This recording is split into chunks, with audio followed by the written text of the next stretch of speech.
Hi friends, வணக்கம், good morning. இன்றைக்கான today morning motivational words என்ன அப்படின்றத பார்க்கலாம். இன்றைக்கி வந்து மோட்டிவேஷனல் வேர்ட்ஸ் அப்படின்னு சொல்கிறத விட எனக்கு வந்து இந்த விஷயத்தை உங்ககிட்ட ஷேர் பண்ணணும்னு தோணுச்சு. அதாவது எப்படி வந்து மன இறுக்கம் இல்லாமல், மன உளைச்சல் இல்லாமல் இருக்கிறதுக்கு எப்பவுமே நம்ம வந்து அந்த ஒர்க்கிங் அதே காலையில் எழுந்திரிச்சா இதை பண்ணணும், அதை பண்ணணும், ஒர்க் போகணும், திரும்ப வரணும், இந்த வேலையை செய்யணும் அப்படின்ற ப்ரெஷரைஸ் இல்லாமல் ஒரு நாள், ஏதாவது ஒரு நாள், இன்றைக்கின்னு இல்லை, ஏதாவது ஒரு நாள் உங்களுக்கு மனசுக்கு பிடிச்ச, இல்லை எப்பயாவது ஒரு நாள் இந்த மாதிரி பண்ணுங்க. அதாவது உங்களுக்கு பிடிச்ச செயலை செய்யுங்க. உனக்கு பிடித்த மகிழ்ச்சி தரக்கூடிய எந்த செயலையும் செய். உனக்கு என்று சில பொழுதுபோக்குகள் இருக்கும் அல்லவா, அதை செய். மனம் இறுக்கமாக இருக்கும்போது ஒரு நல்ல இசையை, கடவுள் பாட்டாக இருந்தாலும் ஓகே, இல்லை உங்களுக்கு இயற்கை, இல்லை வேறு ஏதாவது மியூசிக் பிடிக்கும், ஏதாவது சாங்ஸ் அந்த மாதிரி எதுவாக இருந்தாலும் கேட்கலாம். இப்போ வந்து நம்ம நினச்சோம்னா யூடியூப்பில் எவ்வளோ பாட்டு இருக்குது, டிவி இருக்குது, நிறையா இருக்கு இல்லையா? ஸோ அந்த மாதிரி ஏதாவது பாட்டு கேட்கலாம். இல்லை உனக்கு பிடித்த இசைக்கருவியை வாசித்த உங்களுக்கு தெரிஞ்சுது அப்படின்னா அதை வாசிங்க. இல்லை உங்களுக்கு படிக்கிற பழக்கம் இருந்ததுன்னா கண்டிப்பாக அதை படிங்க.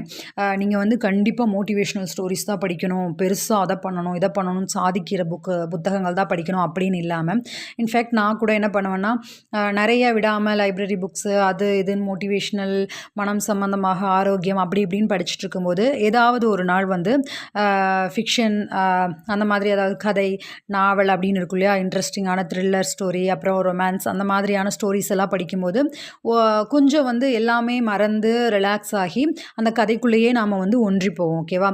கதைகள் கேட்கவும் முடியுது இப்போல்லாம் யூடியூப்பில்.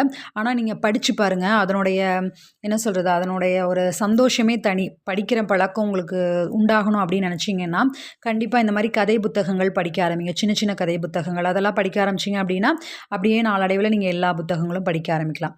ஓகே, படிக்கும் பழக்கம் இருந்தால் நல்ல புத்தகங்களை படிங்க. அப்புறம் என்ன பண்ணலாம் அப்படின்னா, உங்களுக்கு நீங்கள் ஏதாவது பழைய விஷயங்கள், பழைய மெமரிஸ் ஏதாவது சேகரித்து வச்சுருக்கீங்க, ஃபோட்டோஸு, இல்லை ஏதாவது டைரிஸ் அந்த மாதிரி எல்லாம் இருக்குது அப்படின்னா அதையெல்லாம் எடுத்து படித்து பாருங்கள். நான் இப்போ ரீசெண்டாக வந்து என்ன ஃபாலோ பண்ணிகிட்ருக்கேன் அப்படின்னா, டெய்லி வந்து என் லைஃப்பில் நடக்கிற விஷயங்களில், அதாவது சந்தோஷமான விஷயங்கள் மட்டும், அது சின்ன சந்தோஷமாக இருந்தாலும் சரி, பெருசாக இருந்தாலும் சரி, அந்த சந்தோஷமான விஷயங்கள் எல்லாமே வந்து டே டு டே லைஃப்பில், கஷ்டம் நடந்தால் எழுதுறதில்ல, சந்தோஷம் நடந்தால் மட்டும் அந்த டே டு டே லைஃப்பில் டெய்லியும் இந்த நாள் இப்போ நடந்தது, ஓகே எனக்கு சந்தோஷம், இந்த நாள் நாங்கள் இங்கே போனோம், ஓகே எனக்கு இது சந்தோஷம், இந்த நாள் நான் இதை கற்றுக்கிட்டேன், இந்த நாள் வந்து நான் இவ்வளோ நாளாக நினச்சிட்டு இருந்த ஒரு விஷயம் நடந்தது, இந்த விஷயத்தை நான் ஸ்டார்ட் பண்ணேன் அப்படின்ற நிறைய விஷயங்களாக நான் எழுதிட்டுருக்கேன். ஸோ அதை திருப்பி பார்க்கும்போது எனக்கு வந்து ரொம்ப ஹாப்பியாக இருக்குது. ஸோ அந்த மாதிரியான விஷயங்களும் நீங்கள் ஸ்டார்ட் பண்ணுங்கள். திரும்ப அதை நீங்கள் படித்து பார்க்கும்போது, இப்போ நான் ஏதாவது ஒரு நாள் நடுவில் எனக்கு ரொம்ப கஷ்டமாக இருக்குது அப்படின்னா அந்த டைரி எடுத்து நான் வந்து இந்த வருஷம் ஸ்டார்டிங்லேருந்து எனக்கு என்னென்ன நடந்திருக்கு ஒவ்வொரு நாள் அப்படின்னு பார்க்கும்போது, ஓகே நம்ம கிரேட்ஃபுல்லாக தான் இருக்கோம், நம்ம வந்து நன்றியோடு இருக்கலாம். ஏன்னா வந்து நமக்கு கெட்டது மட்டுமே நடக்கிறதில்ல, நல்லதும் நடக்குது அப்படின்ற தாட் வந்து என் மைண்டுக்குள்ளே வருது. ஸோ அதை வந்து நீங்கள் ட்ரை பண்ணி பாருங்கள். நான் அதை ட்ரை பண்ணிகிட்ருக்கேன். ஓகே, இசை மன இறுக்கத்திற்கான ஒரு சிறந்த மருந்து அப்படின்னு ஆராய்ச்சியாளர்கள் சொல்கிறாங்க.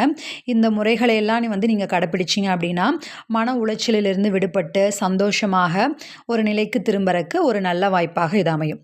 ஓகே ஃப்ரெண்ட்ஸ், இது உங்களுக்கு யூஸ்ஃபுல்லாக இருந்திருக்கும்னு நினைக்கிறேன். எனக்கு இந்த விஷயங்கள் எல்லாம் யூஸ்ஃபுல்லாக இருக்குது. எப்போவுமே வந்து மோட்டிவேஷ்னல், நம்ம உயரணும், பெருசாகணும் வாழ்க்கையில் அப்படி இப்படின்றத விட இன்றைக்கி இந்த விஷயத்தை உங்ககிட்ட நான் ஷேர் பண்ணணும்னு நினச்சேன்.